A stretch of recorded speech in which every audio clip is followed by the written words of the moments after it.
You're listening to the We Are Libertarians podcast network. Find all of our shows at wearelibertarians.com. Hey everybody, check out the Break the Bell podcast, where we believe your voice is your most powerful weapon. We're a weekly dose of our take on what's going on in the world, mixed with a side of history. Find us wherever podcasts are found or on social media handle at Break the Bell Pod. And most importantly, never stop talking.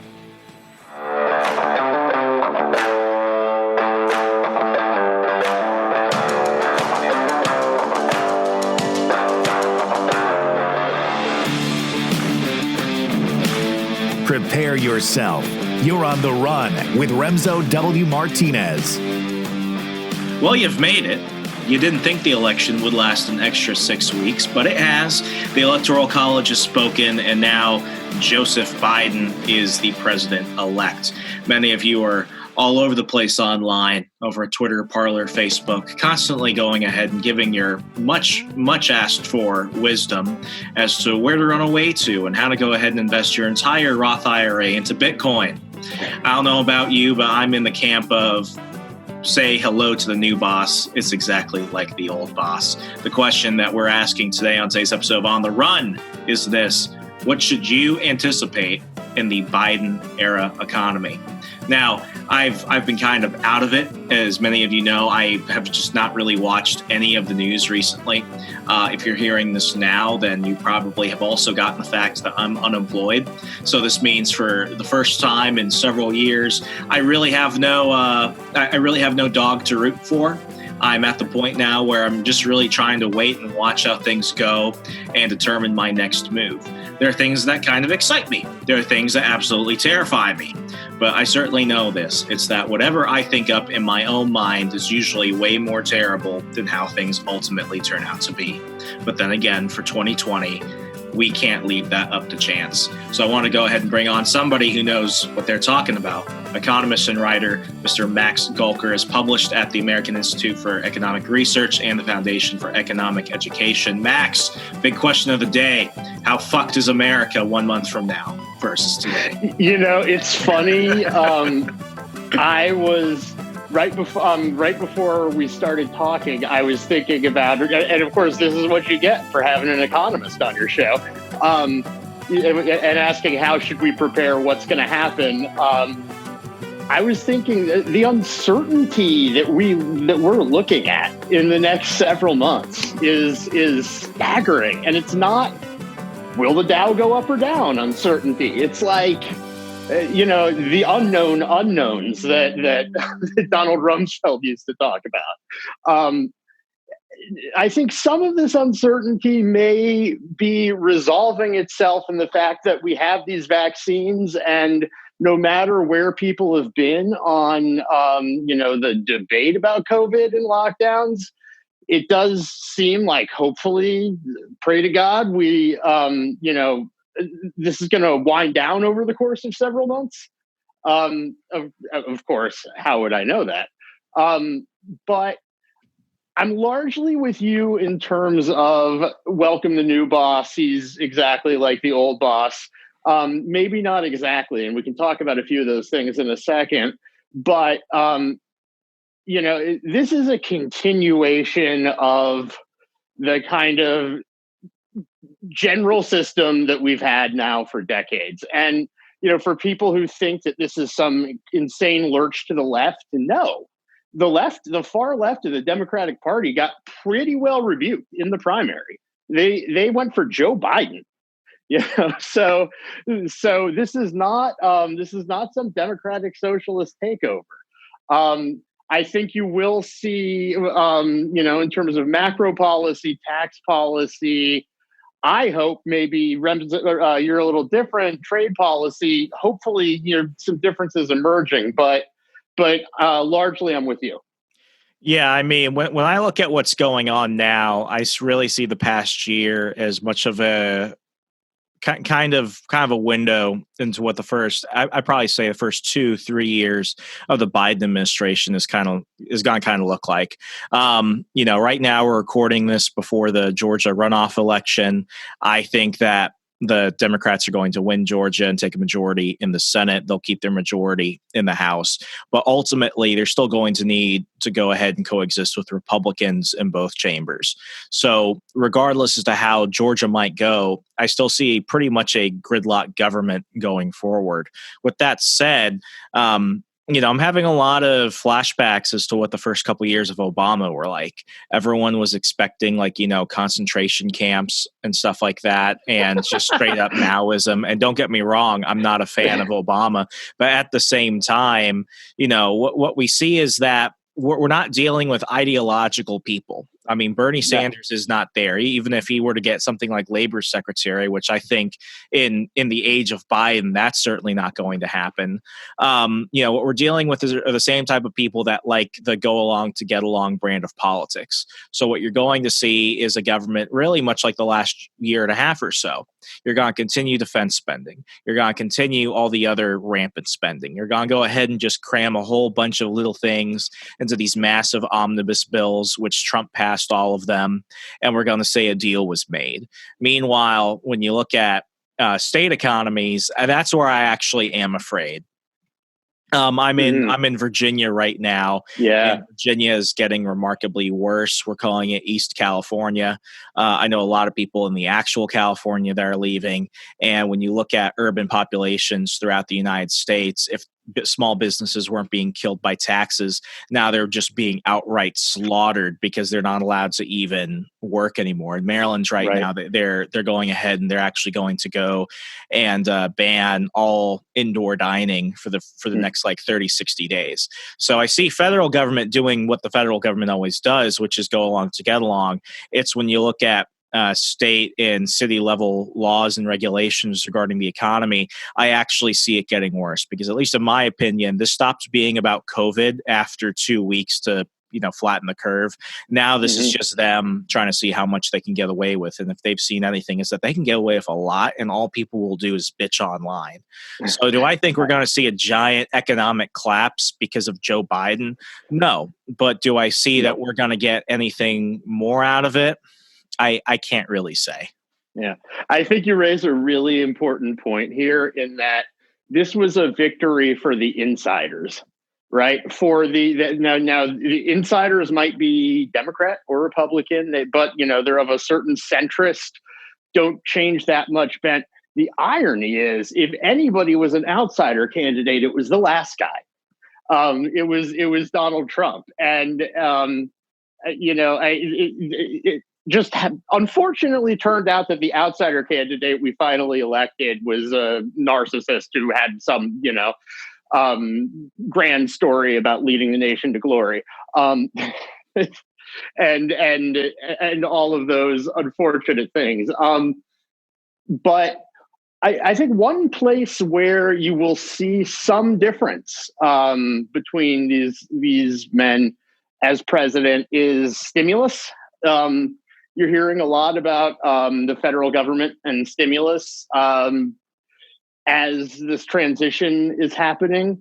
I think that under a Republican president would have been less. Now, again, back to the uncertainty.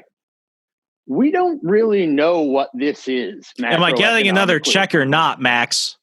Daddy hit that I'm the wrong person to prognosticate on. But we don't know what this is, and this is not a recession like we're used to having recessions, right? This is a government-ordered work stoppage, basically. This was not the fundamentals of our economy sucked, and they hit a tipping point, and we went into a recession. This was okay. Everybody go home. And so we don't, no matter what you think of that, we don't exactly know what's going to happen when, I think it's sort of childish to expect there's going to be a ribbon cutting at some point, but people are going to get vaccinated, I think, is my guess. And slowly people, things are going to start moving again over the course of months. And it's going to be interesting to see if things rebound really quickly. This is we have the problem in general with recessions that we don't have many data points, we have a data point of 1 for this. Nothing like this has ever happened before. But there will be stimulus talk in the next few months. In some ways, it's funny, the general libertarian instinct against the stimulus, and I'm sure the way that Biden will choose to spend the money will be completely wasteful and misallocating. But part of me also even wants to be like, are people and businesses owed a little bit in exchange for having been forced to stay home? I'm of the mindset of this is the government's problem. Therefore, the government should have to pay me for grievances against me and for hardship and stuff like that. The problem is, though, they're not going to go ahead and take money out of the Pentagon or out of the Department of Transportation or out of the Department of Education. They're going to do what they did last time, and they're just going to go ahead and print it. So, for me, for example, with the last round of $1,200 stimulus checks, what did they do to do that? They printed it. So they added more money to the pot. And then what they did was they gave it to me and I owed taxes. So then I just went ahead and gave it right back to them.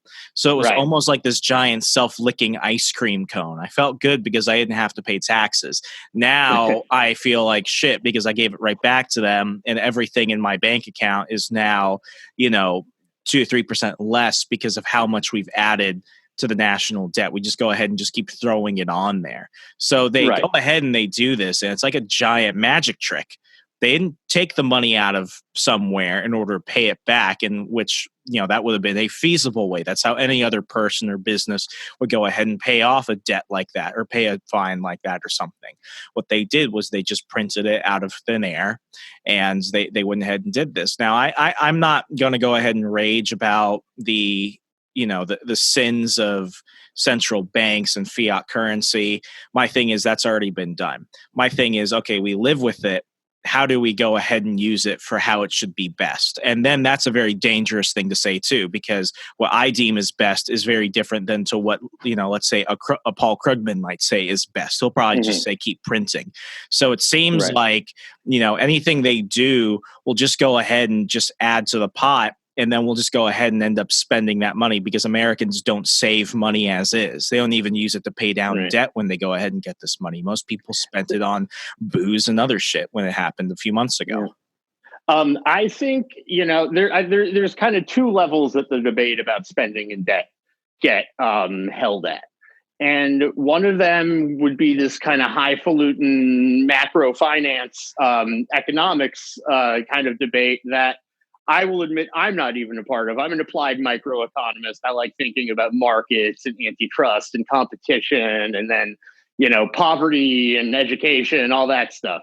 But the other friction point with spending and debt is purely political, I think. And it's just a matter of, are you, as a politician, willing to borrow more from the future when the consequence on the future isn't necessarily straightforward? Yes, it's bad. It increases the probability something bad's going to have that happen down the line. Never going to be directly connectable to you. Never going to be, and then you have the pressure on you of 300 million people saying, well, you better, get us out of this economic hole, and that type of thing. So it doesn't surprise me at all that politicians are simply willing to ramp up the debt, and we can sit there and debate, Keynesianism and Friedman and Hayek and all we want to, but that's the reason it's going to go on. Yeah. So, I almost completely agree with you there on that. I take it back to kind of a simpler way of thinking. I voted for Trump, and the main reason was because Trump wasn't telling people that you need to stay home or else you're killing people. And if you want to go make a living for your family, you're basically committing genocide. When it comes to Biden, and even when it comes to Trump, we got really nothing out of these debates. We got really nothing out of the discussion that people were hoping that candidates would have. If anything, we learned less than we ever had before. So all I really had to go off of was, what did Biden support in the Senate, and what did he support when he was when he was the vice president for Barack Obama? And what did we see from Trump the last 4 years? It's that both of them are perfectly fine with printing money as much as they can. Whether you're dealing with Jerome Powell or somebody else, that was never a problem. And even when it came to stimulus, Trump, who was going to be the guy to cut all the fat, he might bitch about all those omnibus bills that were shoved through the Senate, but he signed every single one. And when it came to it's not the HEROES Act, but to the first bill that went ahead and gave out all the stimulus checks to folks, like that was less than 1/10 of the entire bill. Most of it went towards shit that didn't have anything to even do with it.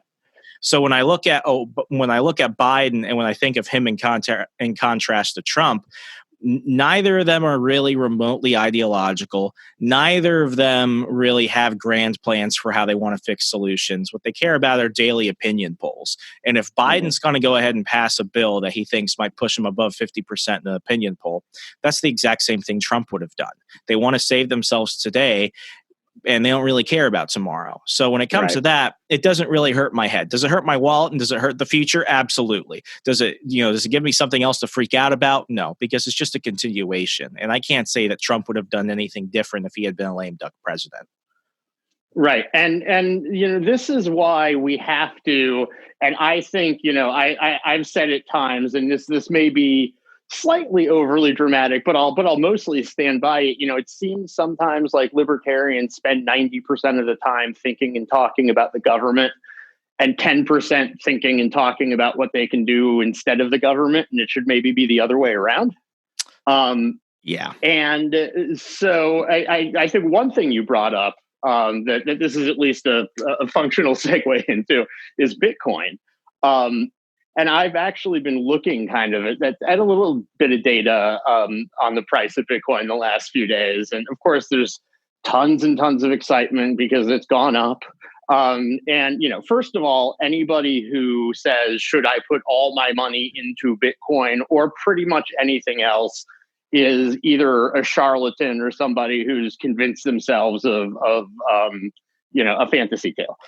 You take out Bitcoin and you ask the question, should I put all my money into X? But the answer is always no. Right. And that's never going to change. And that's never going to be anything, like that other than in hindsight.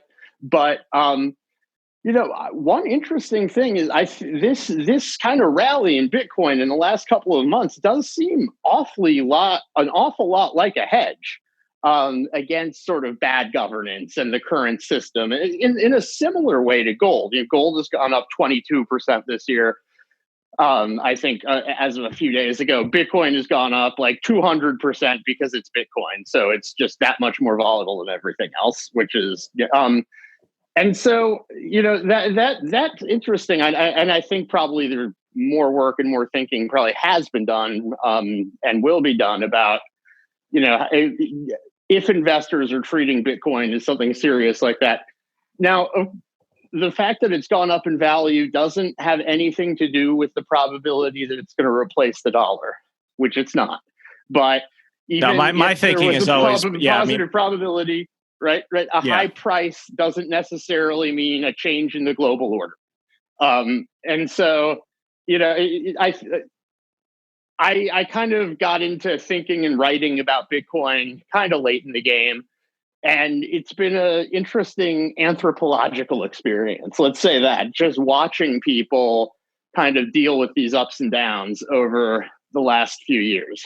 But I think there's lots of thinking to be done in the libertarian world. And this is starting to happen more and more on, what do we do without the government, right? It's not that, we don't somehow organize ourselves. It's not that there isn't governance, even if it's in a voluntary way. And so, part of the reason I got into this whole libertarian thing is because I think we can do it better. I think we can do all that organizing ourselves stuff better. And that doesn't mean just taking away. That means finding better things also. So, I guess I say that because my only hope is that as these elections get more and more absurd, it's going to sort of open more and more people's eyes to that. Yeah, I mean, I'm of the mindset that the biggest factor in your life that will ultimately determine your own financial health and well-being is ultimately yourself. If you learn how to adapt to your given circumstances, you'll be fine, because people in much worse parts of the world than us in the United States are able to do it. And whether that's, divesting offshore or getting a second passport or trying to find new skills and resources so that way you can become somewhat of a digital nomad. I mean, the mindset is out there. When it comes to cryptocurrency itself, and I tell this to a lot of my crypto bug friends, it's like, listen, guys, if the dollar isn't here, if America's not here, then probably you're not here. Because that's just the thing. Like, are these systems bound to implode? Yeah, but I don't think it's going to happen in our lifetime. And even if they're at that point, they'll just find a way to hemorrhage it. And ultimately, everything comes down to trust. That's all it is. Yeah. The other thing, I've been reading this book, How Innovation Works by Matt Ridley, that I'd recommend strongly to your listeners. What's it called again? How Innovation Works by Matt Ridley. Matt writes a lot about technology. And he makes the point over and over and over again through history that invention is a slow, complex, messy, evolutionary process, right? And I think sometimes the Bitcoin crowd kind of forgets that when innovations change the world, oftentimes, the system, the establishment adopting it and being changed from the inside is part of that. And so there's no reason to think, if blockchain technology overall is that lucrative, that we've found the best applications for it, that it's not going to take another 20, 30 years. That would be in keeping with history. Yeah, I mean, my problem with that is the same problem I have with a lot of different cryptocurrencies. And, I just want to preface that the way that the Trump administration was towards Bitcoin, if you really look at what the Democrats have said, it's basically the same thing. When it came to crypto, they were almost always lockstep. I actually sold all my Bitcoin, and I sold it at a loss. And it was primarily this. One, I at least the way I saw it, it's intended to be a competitive currency. And until I can go ahead and actually use it at Walmart, it's not worth it. And I think there's a lot of deception online from a lot of these Bitcoin billionaires and all these, so-called financial experts telling you to go ahead and hedge your crypto.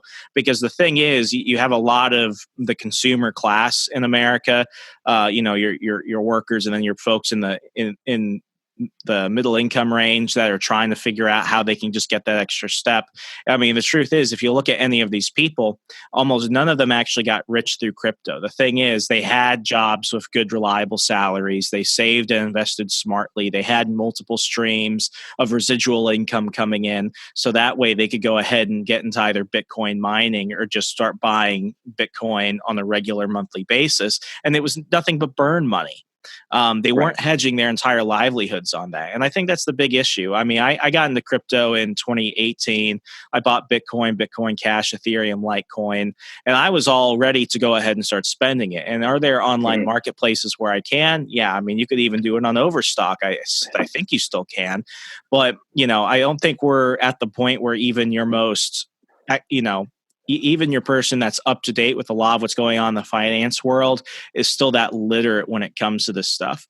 So my worry now, just real fast, my worry now is that, it's December right now. We've got another month towards the inauguration. You're going to have a lot of people online on YouTube and on the internet trying to start telling people, you got to go ahead and put everything in here because Biden's going to go ahead and destroy the economy. So get into Bitcoin now. That's my concern. Those scammers bug the shit out of me. Exactly. And I was going to say, yes, you might be able to use it at Overstock, but even that is like a statement, right? That the CEO of Overstock like decided to allow that. He didn't just, it wasn't just part of the natural kind of technological adoption process. He's like a big time libertarian. True. And I see the scammers in crypto. I see the kind of nasty trollish accounts, in kind of Austrian economics. That's unfortunately not representing some of that so well. And I think I wrote something once about Section 230 and free speech on the internet, where I said now speech is so cheap now that even in the 90s, even when it was rap groups with dirty lyrics that we had to support in in court for the First Amendment. Like, that was something that a record company was still releasing. That was something that cost a lot of money. The cost of speech has gone down so much that now here's the thing. Is that a good thing or a bad thing, though? I think it's a good thing, but I think it's a bumpy thing. So it gives everybody a microphone. I don't want to be the person to say you should get the microphone and you should not. I don't think that's a way to do it. I think that that's such a disruption in media and the way we think and communicate that we're in the middle of it right now. And it looks very bumpy, but I think I'm optimistic that it's a good thing. I think that if people start learning, and they should, because it's to their own advantage, if people start learning to look at disagreements as opportunities for more learning instead of fighting, then I think that would be very, very good and important, and within economics too. I'm not gonna let go of my core principles, but if you don't agree with them, I want to know why you don't agree with them, and I want to, that is not what social media v1.0 has really rewarded. But but it's something that we evolve and change along with the stuff that we adopt, and we've had many gigantic overhauls in our the way we consume media. Again, slow, just like this, over the course of decades. But there's no reason to think that this one won't make us better off in the end too.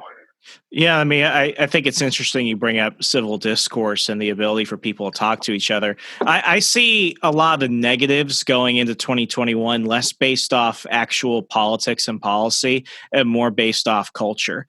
I never imagined a point in my life where we were going to shop at certain places or we were going to boycott certain places entirely because somebody associated with those businesses had an opinion that I didn't like.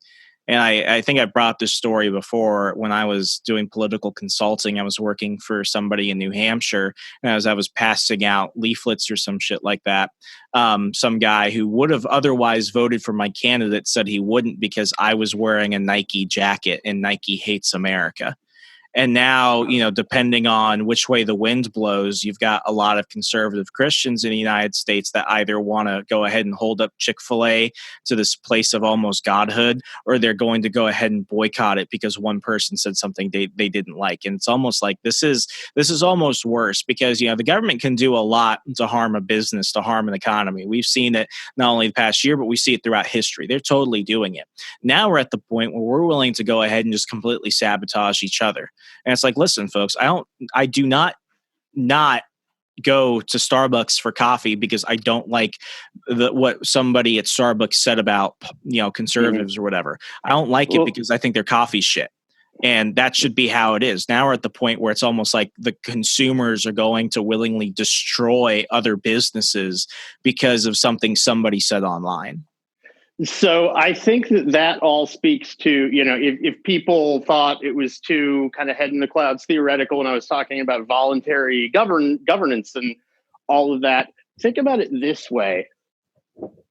I think what you just said speaks to the fact that we need to learn how to answer or to ask smaller questions, right? How to not pose every question to ourselves as what should we as the United States of America do about this, right? And that because we're starting to get to kind of ridiculous questions like, should 73 people die or should everybody in this community not go out to lunch for 6 weeks? And I don't mean to make light of that, but in the trade-offs we're supposed to make. We have to let go of that and start letting people have more individual freedom and freedom to cooperate and collaborate. And that may yield things we don't like sometimes, but that's something that I hope at least we're going to get used to. I talked about this on a previous episode. I talked about what the pandemic has done to the world of dating. I'll go ahead and link to that show in the show notes, folks. And one interesting thing I saw in there was that for people that were dating or looking for dates on like Match.com, they were willing to reject a potential candidate who they would match with like 99% of the time if they indicated that they were of the opposite political belief. And I saw that was, I read that and I'm like, this is kind of crazy. But then I actually started thinking about it in my own social circle. And I noticed that a lot more people are really hedging a lot more on just political beliefs. So when I remember my childhood, I'm 26. I remember having friends with parents where, mom was a Democrat and dad was a Republican, vice versa, but they still loved each other and they raised a family and moved on about their lives. Yep. Now I really, and maybe it's because of what I see around me. I totally understand that might impact me between my own social circles and the fact that I live outside of DC. But now it's at the point where I don't see couples like that anymore. And when that starts to happen, that just worries me even more. We're in a moment in particular where we're all sitting at home stewing rather than out. If you met that person, not on a dating app, but sort of out, and there was chemistry, neither of you are going to really care if you're a Democrat or a Republican. Yeah. So a lot of it is, again, it's the computer screen, which, to go back to kind of what you were saying about just the divisions and it's good to step back and remember that you and I are doing something right now that's like brand new in history, in terms of experiencing and making information that's going out there about our world, right? This is, the most we could have been broadcasting to or receiving from, would have been like a pub at one point in history. And then when the ability to communicate to the entire world came up, it was so expensive that only a few groups of elites got to do it. And now we've seen that totally change, and it's like we're in the middle of it. So it's very hard to see what's going on. Yeah, and I think that's one of the difficult things about right now, because everyone wants to go ahead and give definitive answers. And I worked in media for a while. I was at the Washington Times, and I worked with a lot of the commentators for the commentary section. And what was funny was you could talk to these people, away from the public. And these are the people saying that, everything needs to be a now or never decision. It's a do or die decision. Then you go ahead and you talk to them offline, maybe a few days after a big, issue or something has left the media zeitgeist. And they're like, yeah, there's no way we can predict these things. And I think that's the problem, though, because everyone just wants to be heard. Nobody actually wants to sit back and just say, there's really nothing we can do, because we're talking about, and as an economist, this, coming up with definitive answers for things and trying to come up with the future. Nobody can do that. I use the stock market as an example. You can go ahead and get like 100 of your best hedge fund traders, and then you can get a bunch of, like a dozen monkeys, and you could tell them to throw darts at all the stocks and all the ETFs that they think are going to perform. And between the 100 hedge fund traders and the 12 monkeys, they'll have predicted probably the same probability of success. Yeah. It's just one of those things you can't do. It's as an economist, and if this sounds slightly holier than thou, I apologize. Although it is what it is. I got into economics to learn shit, not to fight for something. What do you mean by that? Right. So I didn't get into economics to convince the world that, that free markets were the best thing 100% of the time. I got into economics to think about, well, what ways of organizing ourselves are better? Why does a market work the way it does? Now, I'm not going to get too preachy, and I'm gonna expose myself to the same criticism because I write a mean op-ed, and I understand that. There's a couple hundred of them online, but at the same time, a lot of these fights, both politically and academically, that we're having, I think are really unfortunate, and I think that. Something I would just like to see people like mixed up in these academic departments more. Most of the econ departments out there are just very sort of apolitical, quantitative, mathy, right? I want to see, the Friedrich Hayek scholars from George Mason in those departments interacting with those people, and learning and of all different disciplines and and sharing ideas that can make us all better at what we're doing, rather than either sniping at each other or excluding or ignoring each other or anything like that. Sometimes I think that different groups of economists will get kind of a bunker mentality of like, we're in it for some kind of quest, and that's the way the world is right now. But at the same time, it's good to push back on that instinct a little bit. Yeah, and I mean, when I look at what's going on in Washington, I mean, for you and for listeners of the show, this is not a surprise. But I mean, ultimately, the biggest battle that's really going on is not between Democrats or Republicans or conservatives versus liberals. It's really people that are fighting for consolidated power. And, somebody that typically votes Republican, I expected more out of the first 2 years of a Republican government. And all they really gave us was Ryan Care light turned Trump care, some bombs in Syria, and an omnibus bill that was absolutely terrible. And as I look at what Biden is seemingly wanting to do with his cabinet as he starts to bring in more people, it's really just more of the same. I mean, what I really liked was I liked Andrew Yang a lot during the Democratic primaries, because at least the dude was asking the right questions. Mm-hmm. And with what he was predicting with massive worker displacement, back almost a year and a half ago, I would have thought that would have just come because of automation, which I think is a big issue that not enough people want to talk about because it's just uncomfortable to talk about. But right now I see with COVID, even when we get vaccines, I mean the biggest problem that we're going to have is habits. And, we're not going to want people to have as much contact with others. We're not going to want to go ahead and rely on this quote unquote essential workforce, because what we've seen is that entire supply chains could be disrupted. And I mean, like, my God, like, I've got enough toilet paper to wait out doomsday now. Yeah, it's very self-fulfilling, right? You hear there's going to be a run, you pick up an extra thing of it. I agree with you that in some ways this is a crisis of connection, and the world being connected, and both transmitting a virus and in all the economic activity we have. I think a place where we may come down a little bit differently, but it's funnily enough, it's the place where I'm angriest at Biden, is on this trade issue and these tariffs that President Trump put primarily against China, against some other countries too. Do you think that Biden's going to continue them? No, well, yes, for the time being, he's very not. Let me say this: he's very disinterested in stopping them. He says he criticizes President Trump by saying we should get our allies on board more. And I'm like, this is international trade. This isn't like the war in Iraq.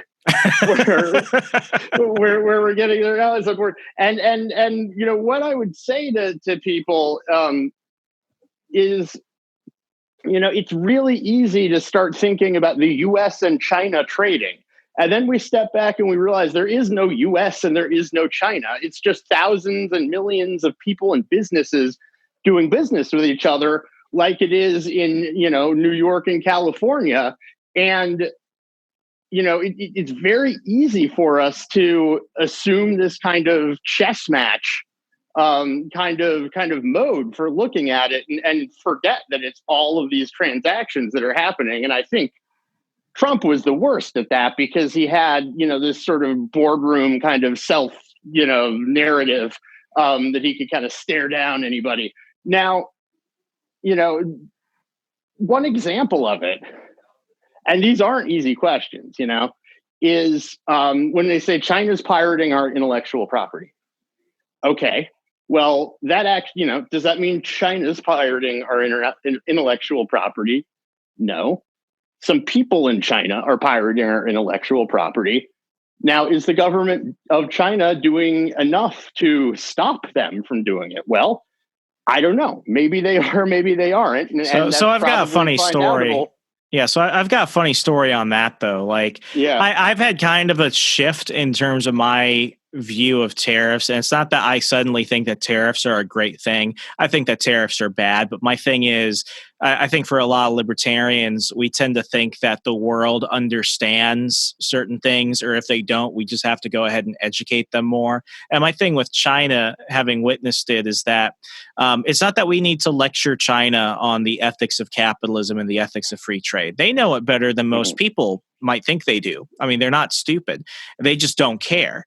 And when it comes to, the intellectual property argument, this is funny. I'm a big watch collector. And I didn't know what Wish.com was until a few weeks ago. I thought it was just online for shitty stuff. And I actually saw Tudor Black Bay 58 on Wish.com. That's a $5,000 watch. I know that what I looked at on Wish.com was a fake. It was $32. So what I want to do is I bought the watch and I want to do a review on it just for fun. But the thing is, that's a $32 watch. The question is, how are they making money off of that? Well, the watch itself, even though I paid $32 American for it, they're probably selling it to me at a loss just based off the specs, assuming it has like a sapphire crystal and stainless steel. That's automatic movement, because you've got the Chinese government that just wants to see numbers. They just want to see that more people are buying this shit. So they don't care that these companies are running at a loss. What they want to see is that there's more demand, and they'll go ahead and pump enough money to keep them going. So it's kind of like we're playing a game with people that know the rules, and we know the rules, and we're bound by the rules, but they're going to do whatever they want to do to cheat. Instead of calling them out, we're just going to go ahead and let them do their thing. So I was waiting that whole time, and then you did it at the end. No, this is a good thing. I was waiting is for you to tie it to the Chinese government, because before that, right, it's just some people in China somewhere doing this, right? I don't want to be held responsible for what my government does, whatever that is. But what you bring up about the numbers and the way that that's run.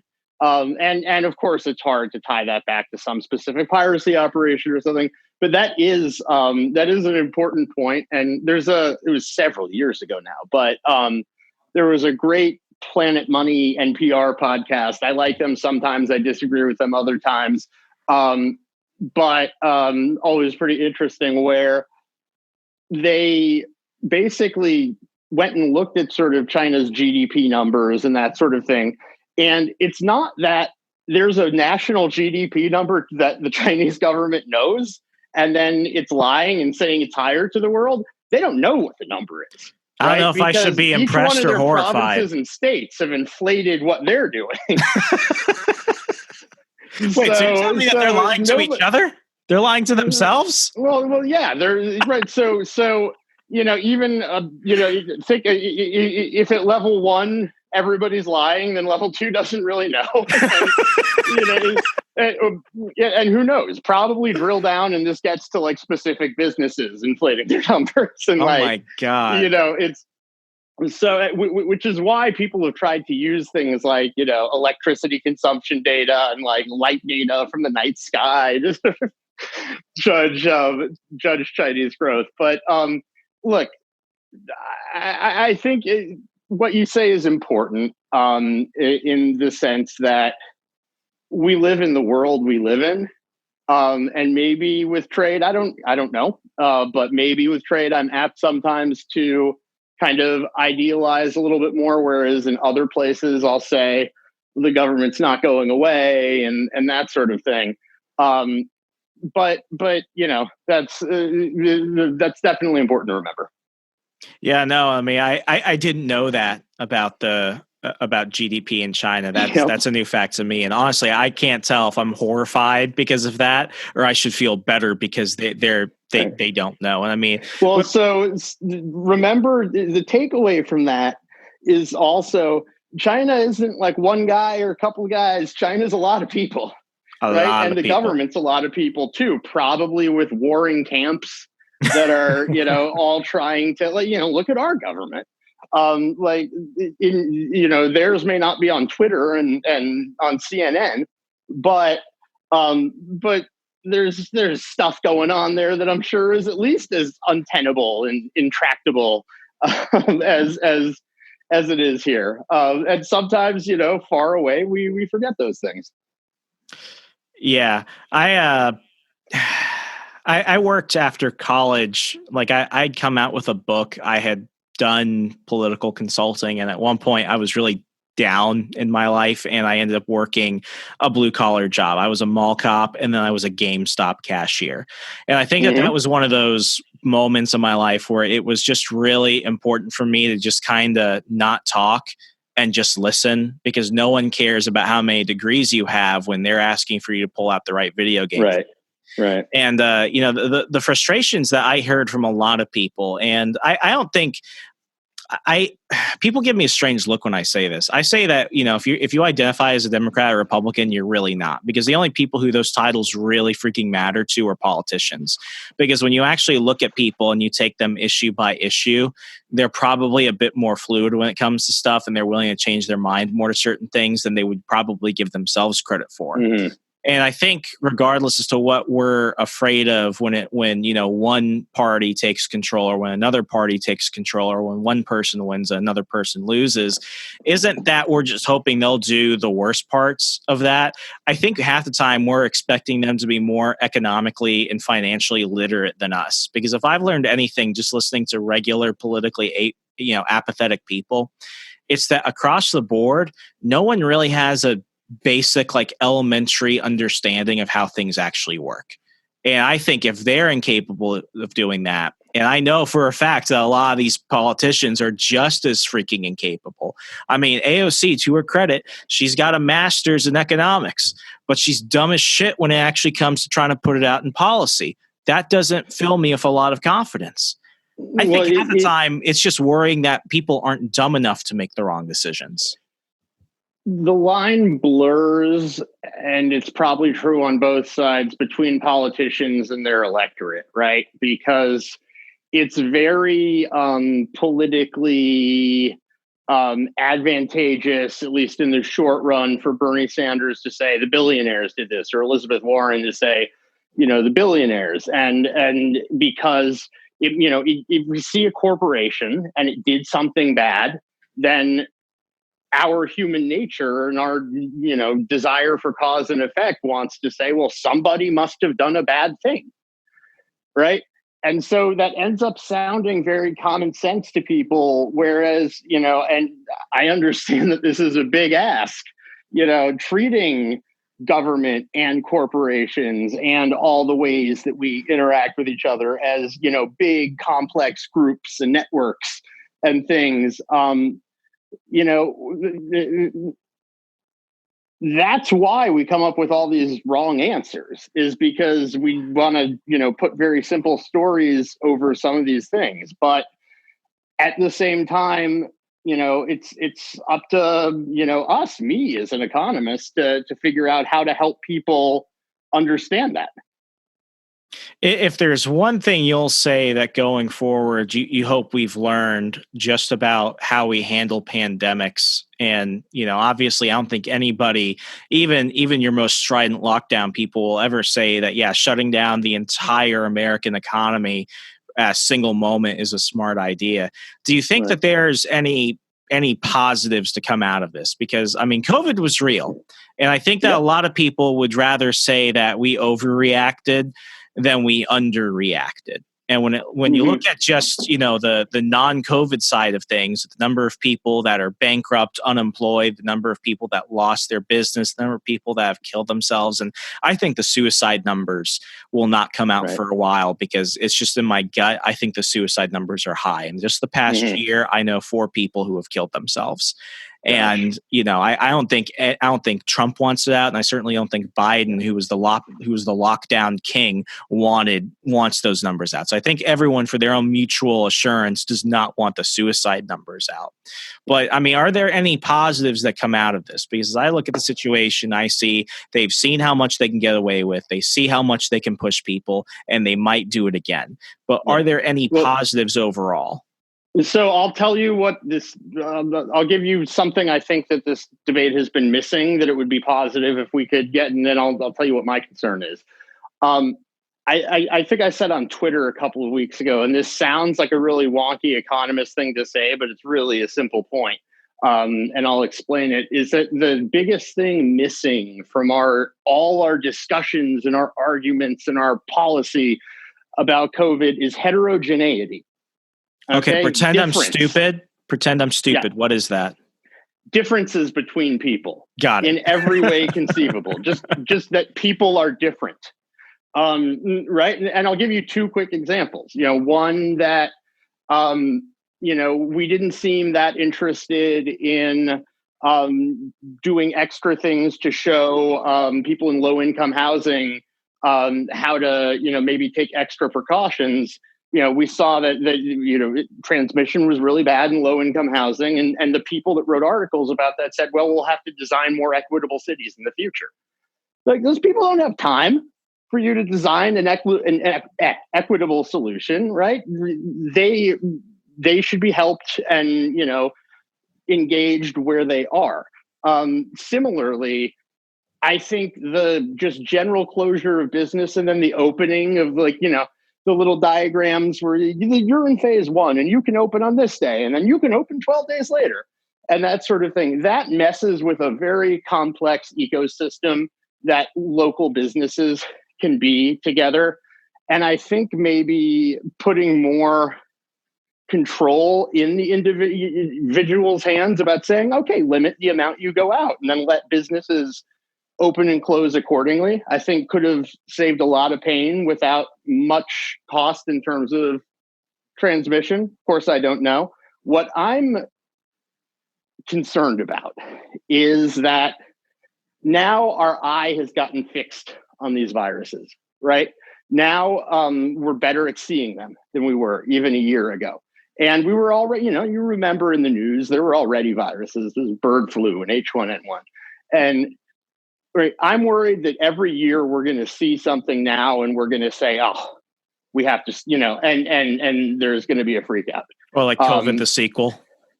Yeah, except they're not going to be as bad because maybe this was once in 50 years or once in a century. And now we're going to see a once in 5 years thing. And, we're going to be having the same debate. And that could be really dangerous. It's just so funny, though, what you said about the people that were saying, oh, well, we just need to design better cities. I mean, you put that in an article like the New Yorker or something, and it sounds really smart. Trump would say shit like that, like, what we need to do for these lower income cities, we just need to build better ones.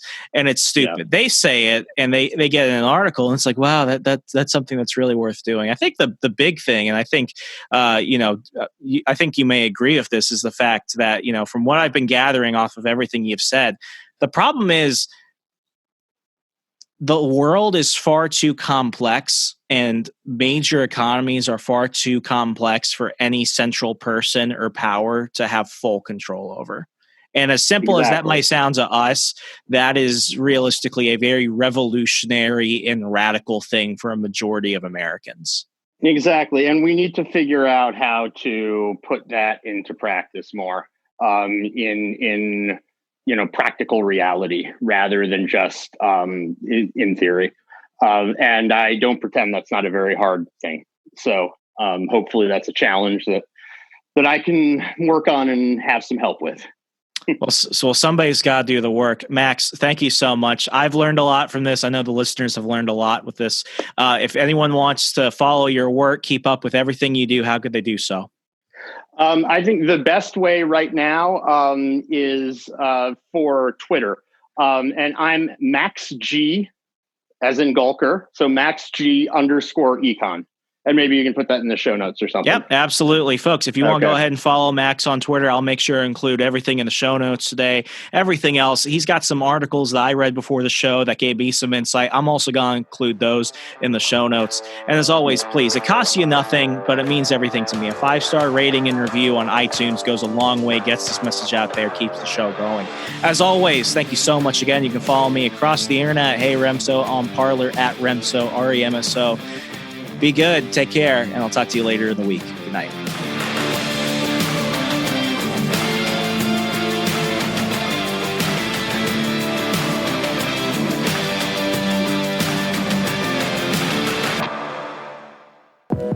Check out our other shows and more from the We Are Libertarians Network at wearelibertarians.com.